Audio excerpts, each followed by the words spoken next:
Welcome to Lemonade Thoughts, a show where my guests and I question the moral thoughts and actions that everyday people question. In this episode, we'll talk about what is beauty, the purpose of beauty in things, and the origin of beauty. Thank you. Today, here with my guests are Bianca and Zach. So I'm Zach. I love playing music, making any sort of music, and I graduate in 2023. Awesome. Bianca. I'm Bianca. I'm also in the class of 2023. I am helping out with the show this year, The Love of Three Oranges. Yeah. Awesome. So today we will start off with what makes general beauty. So what do you think makes a beautiful person, like objectively beautiful? Like personality, maybe physical features, what kind of thing? I think it's mainly personality and values and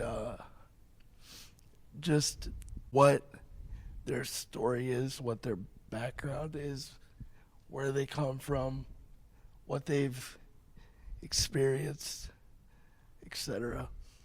So does that goodness of that person make that person more beautiful? Yeah. Okay. Bianca? I think like objectively without any background of people obviously differs for everyone of what they think is beautiful, but like personally I'd agree with Zach with like values and like morals are a huge thing, and like personality can make somebody like look more beautiful as well, you know. Yeah.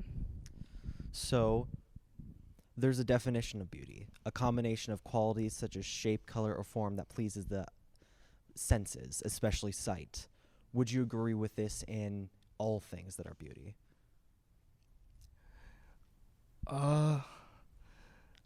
Not all things. Because some things that aren't physically pleasing to look at have they're beautiful in other ways. I think that like with people it's not like that's not something that can really be determined with like eyesight very easily. I think that like through nature, sure, like I mean so many things in nature are so beautiful and pleasing to the eye, and that like looking at a mud puddle isn't going to be as appealing to somebody probably as looking at like a really beautiful like rainstorm or something, you know. I think that it really depends, and there's not really like a rule that covers everything, but I don't think that like the same rules that like what's appealing to the eye make something more beautiful applies to everything the same. So say you see a person, what physical things make them more beautiful in a sense? I think the eyes. They say that eyes are the window to the soul, and I believe that in some form. A smile of somebody also tells a lot. If you can see like genuine joy and happiness from somebody's smile, like rather not meaning like if it's a perfect smile, but just if you can see, I mean you can see if somebody's happy when they're smiling or not genuinely smiling, and I think that that's a big thing. Can relating things to other things make things more beautiful? Yeah, I think that like if you are relating an attribute of someone to something else that like you really care about, it can make somebody more like attractive or appealing, or like make that feature stick out to you more.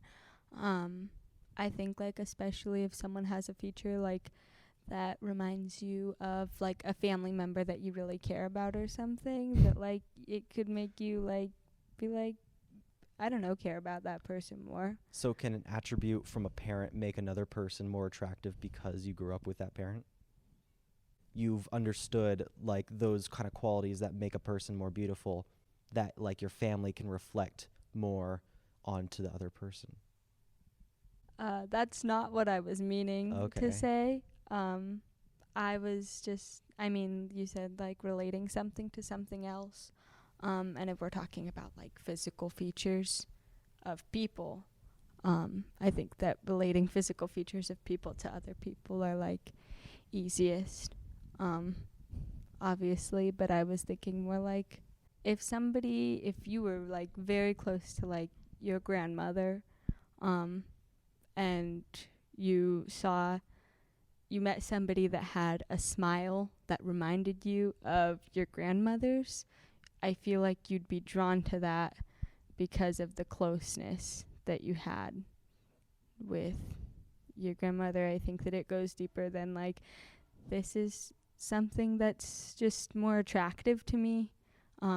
Like, I think it's less shallow than like, this reminds me of this. That's why I So like it's more it. of an emotional kind of tie to that person. Yeah, an emotional tie. Okay, is a that good makes term. more sense. Yeah. Zach, do you want to extend that? You don't have to if you don't want to. Yeah, I agree with that. I know when I see somebody, or even when I hear something, or feel something, or a feeling is triggered by something else, I think of other people, and I think that applies uh, to what we're talking about. Okay. So in Disney Tangled, you know Tangled, the women in the Disney animation department voted on what they found the most attractive in hot male celebrities. And qualities that and that's how they designed Flynn Rider. So they had specific tastes in how they found different qualities for that character. Would you say that what would you say, like, if you pictured Flynn Rider, what kind of qualities makes that person generally attractive? He's tall, muscular. I mean, look at his hair; it's all wavy. Yeah. Uh, Oh man. The Smolder. It's a character. Like there's also certain qualities in princesses in Disney that makes it them more or less attractive in ways. Like, would you say Snow White is attractive? I don't know, because I forgot what Snow White looks like. We'll go for that too. She looks like that. Honestly, no. Yeah. I don't care. She's said in the book or in the movie to be the most beautiful thing, and she doesn't have the most beautiful. She I don't feel like she even has the kind of beautiful, like qualities at that time. It's more like the statement of her just being that. So it's more or less to the people's eye, but also there's like a cultural amount of like what is considered like a quality of feminine or masculine quality that makes them more attractive or beautiful. Yeah, like what is generally attractive because of the time period. Yeah, Yeah. but it's just like there's so many different kinds of different ways that people can see something more attractive. Yeah. And I'm just putting that to Disney princesses because I guess like they have a more beautiful kind of look to them and people like that because of them. And so there's so many out there that have like personality and also their looks and just what they mean and their point of the story. Like you can see that Mulan's pretty cool. Like she killed a lot of people in war. She's awesome. Yeah, And she has she's a badass. yeah. And then but do you know anybody else that could be seen as beautiful in a way physically before you know them? I think just like relating that and going back to the Flynn Rider question of, yeah, I mean, physically, obviously they took attributes from things that like people deemed as attractive. I mean, flowy hair, but and I think the same with Rapunzel of like she has big eyes, which is a trait that a lot Yeah. of people like, and long blonde hair. Like Anime has those that. those are both traits that people find attractive, but I also think that other things tie into that. Like Rapunzel's super curious. That's another thing that is like that Flynn likes about her, and Flynn is really confident, which is a thing that I think Rapunzel probably likes about him. But I also think like with Snow White, well, we might not think she's beautiful at the time, and where she is, I mean, Disney princesses all have their own like area that they're from, and like country that they're from, and I can't pinpoint what country Snow White is from, but in the country where she's from, that is what like the beauty standard was. And I think that the beauty standard changes in so many different countries, like drastically. I mean, in a lot of Asian countries, the ideal beauty is super duper pale, like no melanin, and like light hair and stuff. And I mean, if you look at like beauty standards today, which beauty standards especially in America change so often, Snow White is from Germany. yeah, so at the time white skin was real in style. You want like that? No, but yeah, I mean, like if you, I mean, yeah, again, beauty standards in America change so much, and like right now, obviously, everyone has fake tans, and like still, I mean, there's countries that bleach their skin to make themselves lighter. So I think that it's like not just, I don't know, I mean, it depends on where they're from, and I think Disney does a good job of tying in like the culture and where they're from, and that culture's beauty standards to what is beautiful there. If that makes sense. I don't know, that was a lot. Yes, it's good.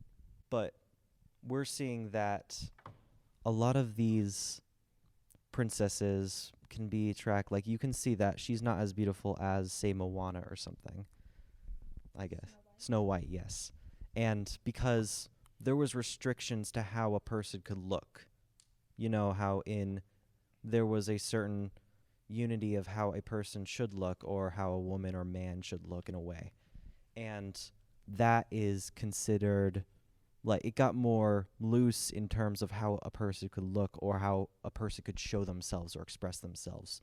It's more beautiful in a way that we can see a person's beauty through their openly chosen personality. Like Snow White kind of just runs away, and I feel like that's not as like a beautiful trait because she runs away from her evil stepmother, and that's the story.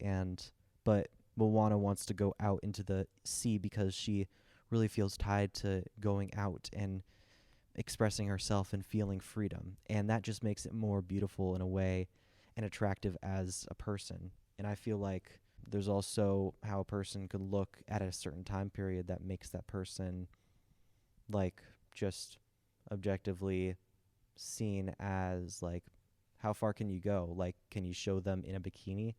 Not at Snow White's time. That's not a thing. You can't do that. That's against the animation studio. I think that's too dirty. It's too much. So it's like at the time it's also involving that what they can show or what they want to show, and they don't want to show too much power. And later on there was more power given, and like women power to the other princesses, which I feel like made them more attractive to this time. But that's because it wasn't really seen as an attractive feature because it was kind of the minority of people. I mean, I wouldn't say that any of the Disney princesses are more beautiful than the other or less attractive than the other just because they represent different things. I mean, yeah, at the time submissiveness was like super beautiful in that time period of Snow White.